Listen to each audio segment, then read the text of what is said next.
चलिए शुरू करते हैं आपके लिए ऑक्सीकरण एवं अवकरण। अवकरण को ही अपचयन भी कहते हैं और आप जानते हैं कि आपके सामने जो है ये चैप्टर खत्म करेंगे, तो जल्दी चलिए फास्ट चलिए। तो देखिए आपके सामने जो ऑप्शन क्वेश्चन है वो हम समझेंगे फास्ट करना है, क्योंकि हमें मॉक टेस्ट करके खत्म करना है केमिस्ट्री का, क्योंकि टाइम नहीं है। तो आपके सामने पहला क्वेश्चन है, इलेक्ट्रॉन त्यागने की प्रवृत्ति कहलाती क्या है। जो जैसे ही त्यागने की बात होगी तो आंसर ऑप्शन नंबर ए लगा दीजिएगा, ऑक्सीकरण लगा दीजिएगा, ठीक है। दूसरा प्रश्न आपके सामने है, दूसरा प्रश्न है इलेक्ट्रॉन ग्रहण करने की प्रवृत्ति कहलाती क्या है। तो याद रखिएगा इलेक्ट्रॉन ग्रहण करने की प्रवृत्ति को हम कहते हैं ऑप्शन नंबर बी अवकरण, जिसे हम रेडॉक्स भी बोल सकते हैं, अपचयन भी बोलते हैं। आगे चलिएगा, आगे सवाल बनता है आपका तीसरा कि विद्युत धनात्मक तत्वों के संयोग करने की क्रिया को क्या कहा जाता है। तो क्या कहते हैं, तो ऑप्शन नंबर बी अवकरण कहते हैं। चलिएगा चौथे प्रश्न की बात करते हैं। चौथा प्रश्न है विद्युत ऋणात्मक, धनात्मक तो पढ़ चुके हैं, विद्युत ऋणात्मक तत्वों या समूहों के संयोग करने की क्रिया कहलाती है, क्या कहलाती है बता सकते हैं। तो ऑप्शन नंबर ए ऑक्सीकरण कहलाती है। पांचवें प्रश्न की बात करें तो ऑक्सीकरण वह प्रक्रिया है जिसमें तत्व की संयोजकता होती है। तो बताएंगे क्या होती है, इसमें घटती है बढ़ती है क्या होती है। तो ऑप्शन नंबर बी जो लगाएंगे वो सही लगाएंगे, बढ़ती है, ठीक है। छठे प्रश्न की बात करें तो छठा का देखिए आगे तो पढ़ लीजिए क्वेश्चन की ऑक्सीकरण और अवकरण अभिक्रिया में है। तो इस ऑप्शन के हिसाब से बताइए क्या होगा। तो ऑप्शन नंबर बी जो लगाएंगे वो सही लगाएंगे। ये जरूर ध्यान रखिएगा, परमाणु के संयोजी इलेक्ट्रॉन भाग लेते हैं, ठीक है, क्योंकि आप यहाँ पे दो ऑप्शन जो है देख रहे हैं। अब चलिए सातवें प्रश्न की बात करते हैं। तो सातवां प्रश्न क्या है बता देते हैं। तो सातवां प्रश्न है, किसी भी अभिक्रिया में ऑक्सीकरण अवकरण है, बताइएगा। तो किसी भी अभिक्रिया में ऑक्सीकरण अवकरण है, क्या होगा इसका आंसर का जवाब। तो ऑप्शन नंबर बी एक साथ होते हैं, क्या होते हैं, एक साथ होते हैं। आठवें प्रश्न की बात करेंगे, निम्नलिखित में कौन ऑक्सीकारक एवं अवकारक दोनों हैं, बताइएगा। इसमें से कौन है, निम्नलिखित में से कौन जो है ऑक्सीकारक और अवकारक दोनों हैं। तो आठवें प्रश्न का आंसर का जवाब जो देंगे ऑप्शन नंबर ए वो सही देंगे, H2O2 है। और बाद में इसका विश्लेषण करूंगा, अभी बस मॉक टेस्ट दे रहे हैं, उस हिसाब से आप राइट आंसर लगाइए, ऑप्शन नंबर ए। नौवां प्रश्न है, निम्नलिखित में कौन सा तत्व जो है पदार्थ ऑक्सीकारक तथा अवकारक दोनों की तरह प्रयुक्त किया जाता है, बताएंगे। निम्नलिखित में कौन सा पदार्थ जो है ऑक्सीकारक तथा अवकारक दोनों की तरह प्रयुक्त किया जाता है। तो नौवें प्रश्न का option number C sodium nitrate, याद रखेंगे। चलिएगा 10वां प्रश्न है, हाइड्रोजन के जलने से संबद्ध प्रक्रिया है, बताइएगा क्या प्रक्रिया है। तो ऑप्शन नंबर ए ऑक्सीकरण के ही कारण लगता है ना। 12वां प्रश्न है, Fe plus F plus plus है, ठीक है, Fe प्लस प्लस है के रूपांतरण की प्रक्रिया है, तो क्या कहलाती है। जैसे Fe प्लस है और Fe प्लस प्लस है, इसका रूपांतरण की प्रक्रिया क्या कहलाएगी बता सकते हैं। तो ऑक्सीकरण ही कहलाता है, ठीक है। चलिए इसका फुल फॉर्म इसका आप कमेंट बॉक्स में कर सकते हैं अगर याद है जिनको। K2MnO4 है में Mn के उपचयन, ठीक है, अवस्था बताइएगा है। देखिए एक अपचयन होता है उपचयन होता है, तो अपचयन को कहा जाता है अवकरण, ठीक है, और उपचयन को कहा जाता है ऑक्सीकरण। तो यही ऑक्सीकरण है, तो बताइएगा क्या होगा। ऑक्सीकरण है जो है ऑक्सीकरण अवस्था जो है कौन सा होगा ये इसमें से Mn का, बताइएगा, यही तो पूछ रहा है आपसे। तो 13वां प्रश्न का आंसर का जवाब देंगे ऑप्शन नंबर डी +6 होंगे, ठीक है, समझ रहे हैं मेरी बात। अगर 14 प्रश्न है, सिर्फ मॉक टेस्ट दे रहे हैं, समझाने की बात नहीं है, सिर्फ मॉक टेस्ट। देखिए Kr2O7 में Cr जो है यार K2Cr2 है, O7 है में Cr का ऑक्सीकरण अवस्था मतलब उपचयन अवस्था पूछ रहा है, कितना होगा, प्लस होगा माइनस में होगा। तो याद रखिएगा इसका होगा +6, इसका भी होगा Cr का, ठीक है, जैसे Mn का +6 है उसी तरह, ठीक है। 15वां प्रश्न है, KMnO4 है जिसमें Mn का उपचयन अवस्था है, क्या है, अब बताइए। अब तो इसमें 6 नहीं है तो लेकिन प्लस में ही होगा, क्या सही है। तो हाँ प्लस लेकिन 7 हो जाएगा, याद रखिए 6 नहीं है।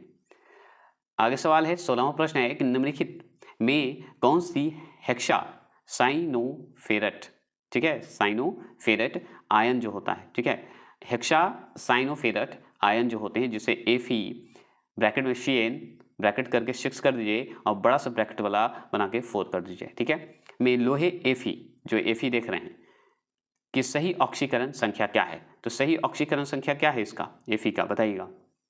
ठीक है, तो ऑक्सीकरण बताइए, मतलब ऑक्सीकरण मतलब उपचयन, उपचयन, ठीक है, हिंदी में, और भी शुद्ध हिंदी में बताइएगा। 16 प्रश्न का ऑप्शन नंबर ए +2 होगा Fe का। चलिए आगे चलेंगे। 17वां प्रश्न है कि निम्नलिखित रासायनिक तत्वों में से किस एक तत्व को अपने सभी यौगिकों में ऑक्सीकरण अवस्था समान होती है। समझे क्वेश्चन, समझे कि नहीं समझे, सुन लीजिए।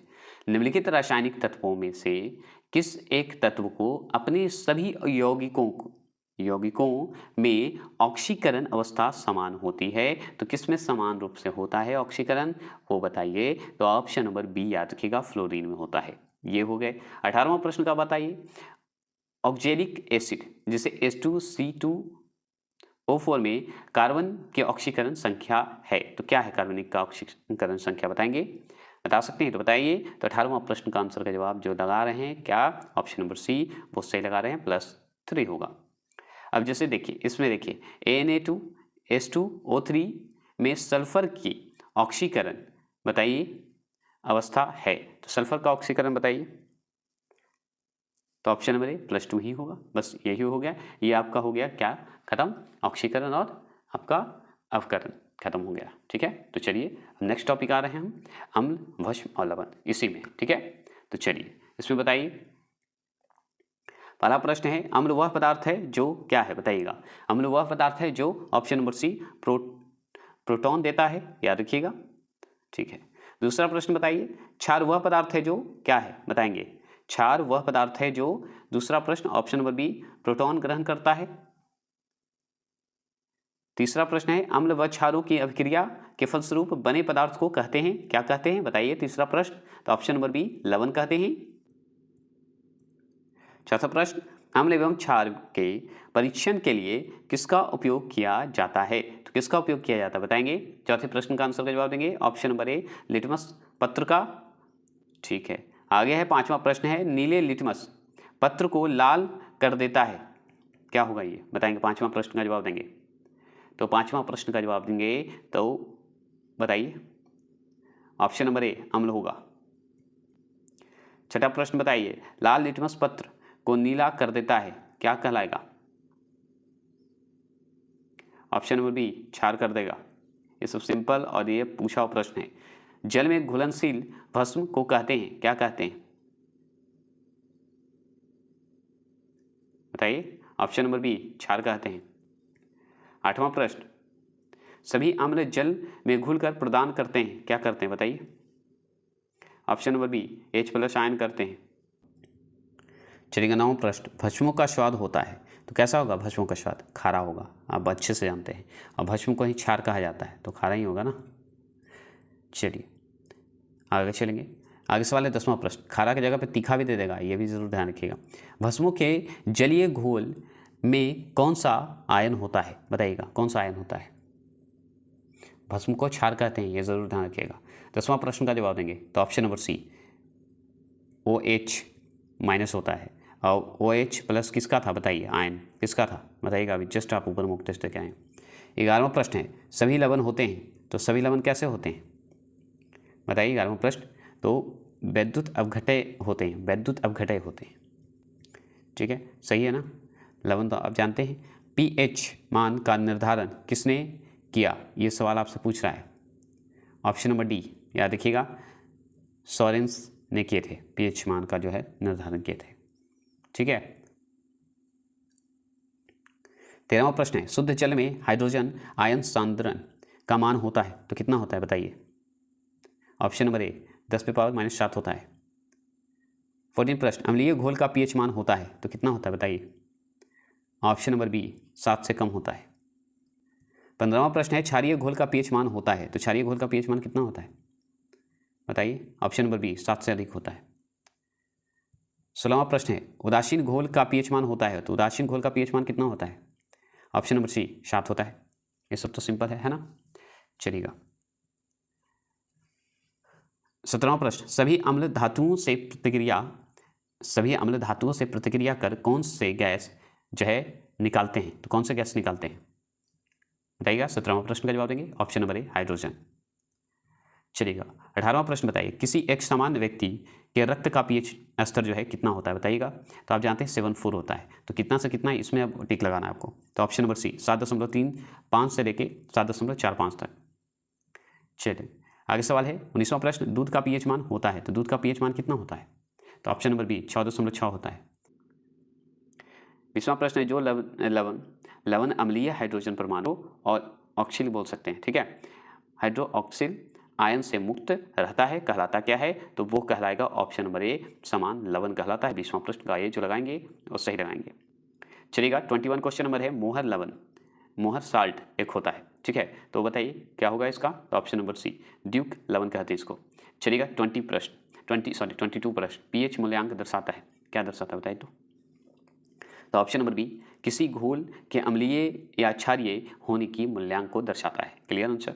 चलिएगा क्लियर। चलिए शुरू करते हैं तत्वों का आवर्ती वर्गीकरण। इसमें क्या होगा कि आपका मुख्य 26 क्वेश्चन है, याद रखिएगा, जो कि करवा रहा हूँ, और इसमें सिर्फ वही रहेंगे। उसके बाद जो है बड़े बड़े वीडियो आने वाले हैं, जैसे धातु अधातु ये सब का आएगा, और जो कि छोटा छोटा वीडियो है उसे हम दे रहे हैं, आपको फायदा होगा इसलिए, और इसे वीकली भी दे देंगे। तो चलिए फटाफट करते हैं और फास्ट करते हैं, बस 3 से 4 मिनट में खत्म करने की कोशिश करते हैं। चलिए पहला क्वेश्चन है, तत्वों का सबसे पहला वर्गीकरण किसने किया था बताएंगे। तो पहला क्वेश्चन का ऑप्शन नंबर डी जो लगाएंगे वो सही लगाएंगे, डोबरेनर, याद रखेंगे। सिर्फ मुक्त दिलवा रहा हूँ, इसमें कोई डिटेल नहीं दे रहा हूँ, ये आप जानते हैं। दूसरा प्रश्न है, तत्वों के वर्गीकरण से संबंधित त्रिक के नियम का प्रतिपादन जो है किया, किसने किया था बताइएगा त्रिक के नियम को। दूसरा प्रश्न ऑप्शन नंबर बी कौन है, डोबरेनर, याद रखिएगा। आगे चलेंगे, तीसरा प्रश्न की बात करते हैं, तत्वों के वर्गीकरण से संबंधित अष्टक ऐसे बोलते हैं, अष्टक नियम बोलते हैं, ठीक है, का प्रतिपादन किसने किया। तो अष्टक जो है नियम का प्रतिपादन किसने किया था, तीसरा प्रश्न का जवाब देंगे। तो ऑप्शन नंबर सी न्यूलैंड्स ने, ठीक है, नाम ही इनका। चौथे प्रश्न है, तत्वों के भौतिक और रासायनिक गुण उनके परमाणु भारों के आवर्त फलन होते हैं, यह नियम किसने प्रतिपादित किया है। तो चौथे प्रश्न का ऑप्शन नंबर ए जो लगाएंगे वो सही लगाएंगे, मेंडलीफ। यहाँ पे मेंडलीव कर देता है कभी कभी, याद रखिएगा। पांचवें प्रश्न की बात करें, किस वैज्ञानिक ने सर्वप्रथम आवर्त सारणी का निर्माण किया। तो बताएंगे सर्वप्रथम आवर्त सारणी जो आप देख रहे हैं उसका निर्माण कौन किया। तो ऑप्शन नंबर बी याद रखिए, मेंडलीफ नहीं किए थे, ठीक है। छठे प्रश्न की बात करें, आधुनिक आवर्त नियम का प्रतिपादन किसने किया था, आधुनिक आवर्त नियम का। तो ऑप्शन नंबर डी मोसले ने। सातवां प्रश्न है, मेंडलीफ की आवर्त सारणी के तत्वों के वर्गीकरण का आधार है, क्या आधार था बताएंगे। तो ऑप्शन नंबर ए परमाणु द्रव्यमान। आठवां प्रश्न, आधुनिक आवर्त सारणी में तत्वों की वर्गीकरण का आधार है, क्या आधार है बताएंगे। ऑप्शन नंबर ए परमाणु संख्या। नौवां प्रश्न, आवर्त सारणी के उद्ग्रह स्तंभों को कहते हैं, क्या कहते हैं। आवर्त सारणी का जो होता था उद्ग्रह स्तंभ होते थे, स्तंभों को कहते थे, क्या कहते हैं। ऑप्शन नंबर बी वर्ग कहेंगे, और क्या कहेंगे, वर्गीकरण हुआ। आगे चलेंगे 10वां प्रश्न, आवर्त सारणी के क्षैतिज स्तंभों को कहते हैं, क्या कहते हैं। ऑप्शन नंबर ए आवर्त कहेंगे। 11वां प्रश्न है, आधुनिक आवर्त सारणी में वर्गों की कुल संख्या है, क्या है बताइए। ऑप्शन नंबर डी 18 है। चलिए 12वां प्रश्न है, आधुनिक आवर्त सारणी में आवर्तों की कुल संख्या है, कितना है कुल संख्या बताइए। ऑप्शन नंबर बी 7 है, ठीक है। चलिएगा 13वां प्रश्न है, तत्वों के भौतिक और रासायनिक गुण उनकी परमाणु संख्या के आवर्त फलन होते हैं, यह नियम किसने प्रतिपादित किया बताएंगे। ऑप्शन नंबर बी मोसले ने। 14 प्रश्न, अक्रिय तत्व किस समूह के सदस्य हैं बताइएगा, बताइए। ऑप्शन नंबर ए शून्य समूह के ये हैं अक्रिय तत्व। चलिए 15वां प्रश्न, क्षार धातुओं का आवर्त सारणी के किस समूह में रखा गया है। जैसे क्षार धातुओं का आवर्त सारणी है, किस समूह में रखा गया, ए बी किसमें, ए में, मतलब 1A में, ठीक है। चलिए 16वां प्रश्न, किस समूह के तत्वों को सिक्का धातु कहा जाता है। तो सिक्का धातु किसे कहा जाता है, बी 1B में, ठीक है, करेंगे 1B। 17वां प्रश्न, शून्य समूह में रखे गए तत्व किस नाम से जाना जाता है। ये आप पे डिपेंड करता है कैसे रखना चाहते हैं, ठीक है। मॉक टेस्ट करवा रहा हूँ, इस पर विश्लेषण नहीं कर रहा हूँ, जो आप सोचिएगा मत कुछ ज़्यादा, सिर्फ मॉक टेस्ट दीजिए, कितने नंबर आ रहे हैं वो कमेंट कीजिएगा। तो ऑप्शन नंबर डी, निष्क्रिय तत्व। ठीक है, बहुत इजी क्वेश्चन। सबसे भारी धातु कौन सा है बताइए? ऑप्शन नंबर डी है ना, ओस्मियम। ठीक है, ओसीमियम, याद रखिएगा, ओसीमियम।